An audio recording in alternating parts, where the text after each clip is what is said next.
Flipendo!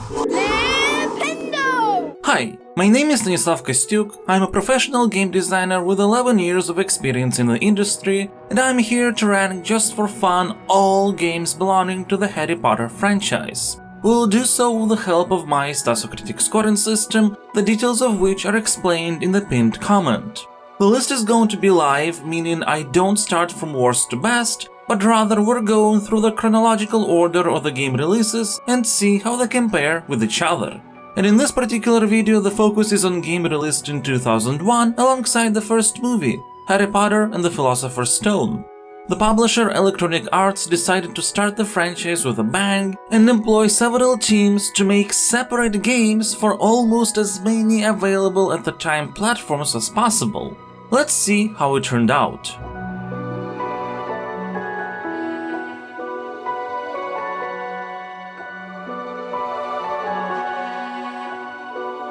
Developed by No Wonder, the PC version of Philosopher's Stone might be the one most players know about. And in terms of gameplay, it has all the signs of a licensed title that had to be developed very quickly and with a ton of overhead. Nothing works quite as it should. The tank controls will often put you in uncomfortable situations, mid-air strafing is weird, but not as weird as the whole process of catching even a small ledge mid-jump, stealth rules are inconsistent, and that's considering you're wearing an invisibility cloak, broomstick flying is particularly annoying, and even the most important aspect of the game, spellcasting, half of the time literally doesn't work. Even the levels that at their core are reasonably designed with sensible progressions have their own fair share of issues, like unclear ending triggers that can potentially lock you out from collecting all the very nicely drawn wizard cards. The overall structure of the game also focuses a lot on collecting beans and house points, and if the latter are absolutely useless, should you get enough beans, you'll see a pretty intriguing bonus cutscene. In the best tradition of Rush Times though, don't expect to understand much of the story if you don't know the source material. You will be regularly switching up between challenge lessons where you learn new spells and some other plot-related activities outside of that. While the game does feature a general outline thanks to which you'll get at least something, the narrative is full of holes, missing details, logical inconsistencies, and stuff like Hermione rewarding you with house points because Flitwick would totally be cool with that. Things just happen. That being said, regardless of all the issues that are clearly a result of tight schedule and deadlines, it's impossible to not feel all the care that was put into the game by its developers. It just oozes a magical atmosphere. From the very first moments of gameplay, you feel like you have entered this new, whimsical world full of mystery and wonders. And music plays a very big role in enhancing those feelings. They're not based on John Williams' leitmotifs, but they feel just as iconic for the world and franchise.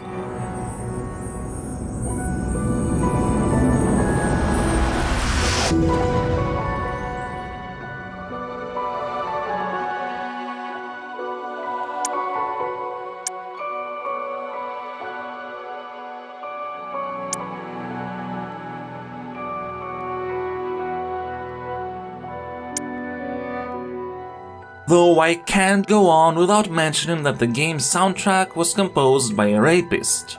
While we're at it, the design team was led by a person responsible for his own share of workplace abuse. Incidentally, that same person happened to be one of my game design theory instructors back in the day. These facts may not negatively affect the quality of the game, but it's something that should be mentioned.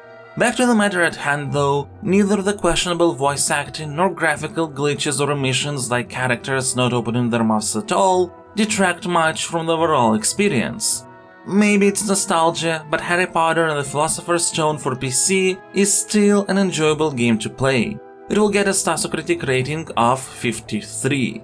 There is a lot of gameplay flaws and the story doesn't make sense, but overall the experience is charming and magical enough that the game can't be called bad. There is a reason why so many remember it pretty fondly.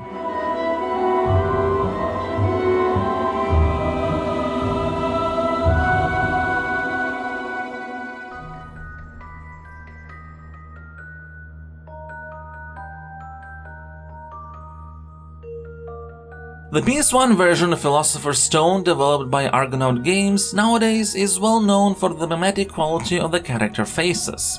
Yes, it is a game for the first PlayStation, but with the exception of Harry Potter himself, the way these characters look is sort of ridiculous, even in comparison to many other titles from the same platform. In general though, the technical implementation of Philosopher's Stone is admirable for PS1, but aesthetically speaking it feels sort of gloomy and dead, a far cry from the magical world you're supposed to feel like you're in. There's barely any music, but more than that, there's barely any ambience. It feels like you're in an abandoned old castle rather than a school for witches and wizards.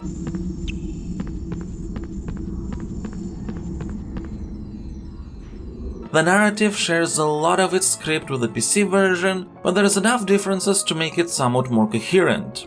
You still won't understand a lot of details if you don't know the source material, there's weird flow issues like a whole detour to Diagon Alley in the middle of the story for what can be called a side quest, and Ron is an absolute asshole. Hi Harry, have you met Hermione yet? She's a real know-it-all, and a teacher's pet. No, I am not! Hello Harry, Charms class is about to start, isn't it exciting? She's rather annoying, isn't she? But the central mystery makes somewhat more sense. What doesn't though is a freaking lava river flowing in the middle of Hogwarts grounds. Yeah, these games tend to make the lessons and environments more dangerous than in the books or movies where they're already pretty dangerous, but there is a limit to the suspension of disbelief. All that said, the Philosopher's Stone for PS1 is a simplistic yet enjoyable platformer with some spellcasting and minigames in it. It has nice little puzzles, nice little locations, nice little secrets. Nothing particularly special, but it's fun. Until you reach the second half of the game, which has some of the most annoying levels and challenges you could possibly imagine. Especially the minecart one, which you need to complete 3 whole times, and do so perfectly if you want all wizard cards. Yeah, no. As it is now, the PS1 version of Philosopher's Stone gets a Metacritic rating of 44. It would have been much higher had everything been as nice and simple as the first half of the game. But the second half sadly really sours the experience, being again something that I suppose the team couldn't finish the way they wanted due to a very strict timeline.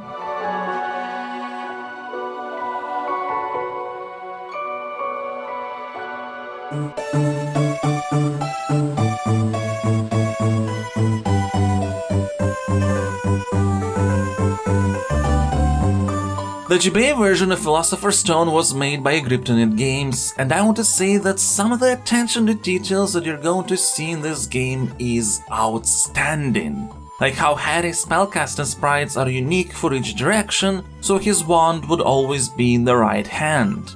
It is also a game that actually properly adapts the plot of the source material into a narrative that you can understand from start to finish. It does feature some lips in logic and missing details, and a lack of themes, but characters feel like they have personalities, with their relationships more fleshed out, and there is a logical sequence of events you can actually follow. But it is just a very boring game, with a bunch of frustrations to boot, the biggest of which is probably the incredibly inconsistent collision detection that will make you fall into bottomless pits, and each such accidental fall leads to a full reset of the entire level you're in.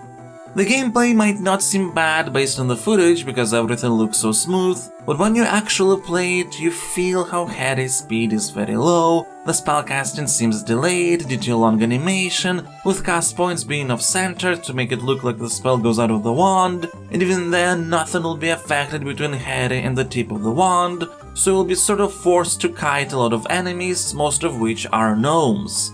It doesn't help that levels are pretty lackluster labyrinthine constructions. At least the enemies are going to face the same collision detection issues as you and fall into bottomless pits too.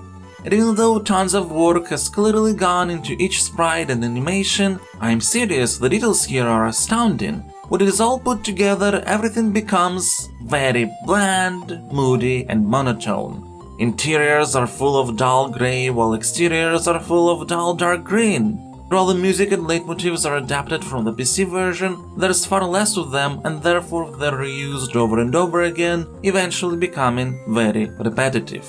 This version of Philosopher's Stone gets a disappointing rating of 31. It has potential and it's still playable even in its current state, you might even enjoy it, but I think there's far better titles to spend your time on.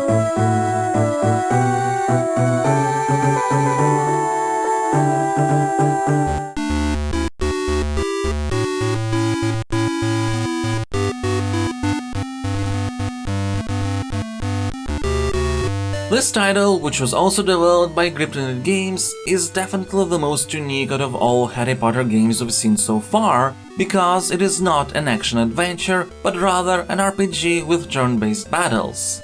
Very, very slow turn-based battles that lack strategy and clear understanding. You control only Harry regardless of how many people follow you in the overworld, so your best bet is to avoid using any non-damaging spells, as otherwise you will lose the fight for attrition. However, every creature you fight has different weaknesses and immunities, but you will never know which without casting a spell. The same creature type of different colors can have different weaknesses and immunities. And if different colored selection arrows mean something, neither the game nor manual explain what. So every battle is just brute forcing your luck in how fast you can defeat the opponents. There are similar issues of understandability with wizard card special powers. You never know exactly what is going to be cast just based on the name. Does it help that the act of collecting cards doesn't bring much enjoyment? Mainly because the deck you choose at the beginning doesn't define your starting cards, but the rarities of all cards encountered in the game.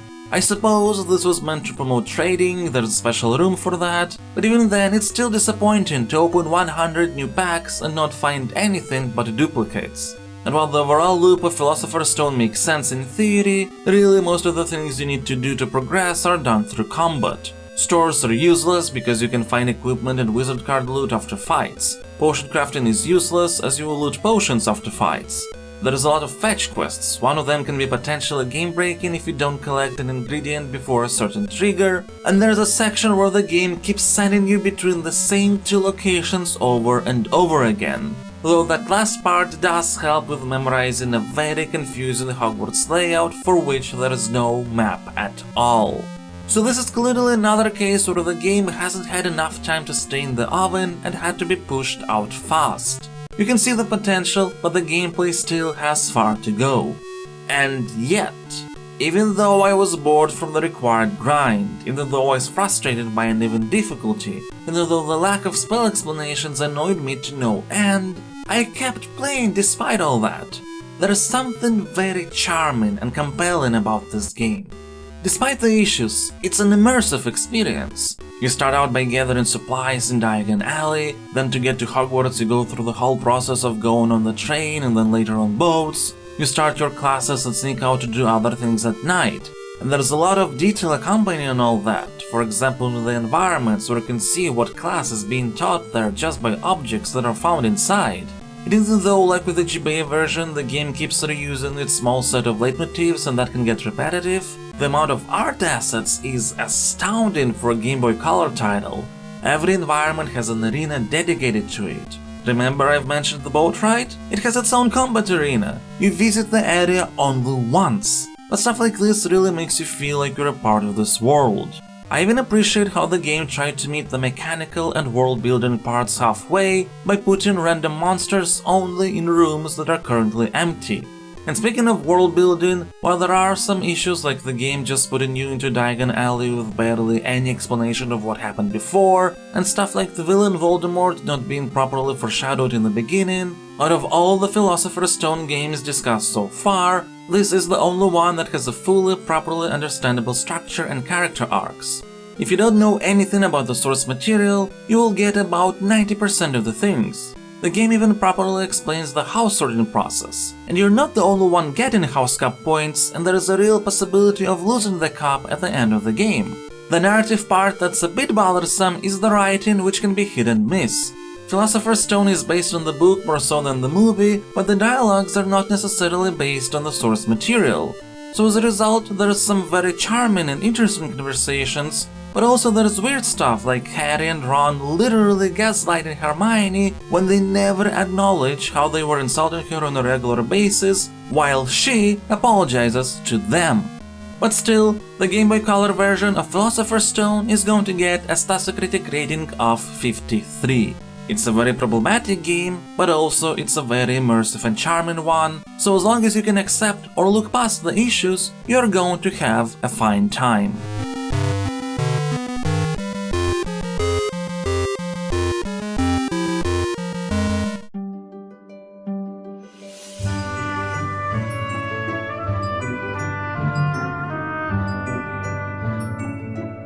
LEGO creator Harry Potter by Superscape is an absolute pain in the ass to launch on modern PCs. It uses the now deprecated Microsoft Agent service. Even when following all guides I could find, the game wouldn't launch it all on Windows 10, until at one point it randomly did. I don't know why.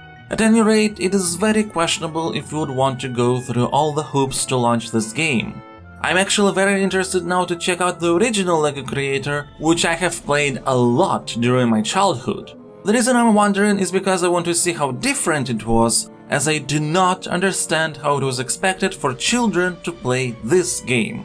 It is built like a software tool, in that you first need to select an action and then you need to choose which object to implement that action on. Which is absolutely the opposite of how people think about Legos. They first take a piece in their hand and then decide what to do with it. So it's very cumbersome to use even pre-existing assets, let alone create something new from scratch. And after you've spent all that effort, what other creative things can you do in the game? Just watch how characters randomly walk around. I mean, you can take direct control of them, but it's very slow and sluggish, even the broom flying. And after a while, the amount of objects on the level make the game lag quite a bit, and that's on modern, powerful PCs. I don't know how well it will function more than 20 years ago. So sadly, LEGO creator Harry Potter gets a Stasocritic rating of 28. It's a wonderful idea, really, but I wouldn't say that this creative suite is worth your time.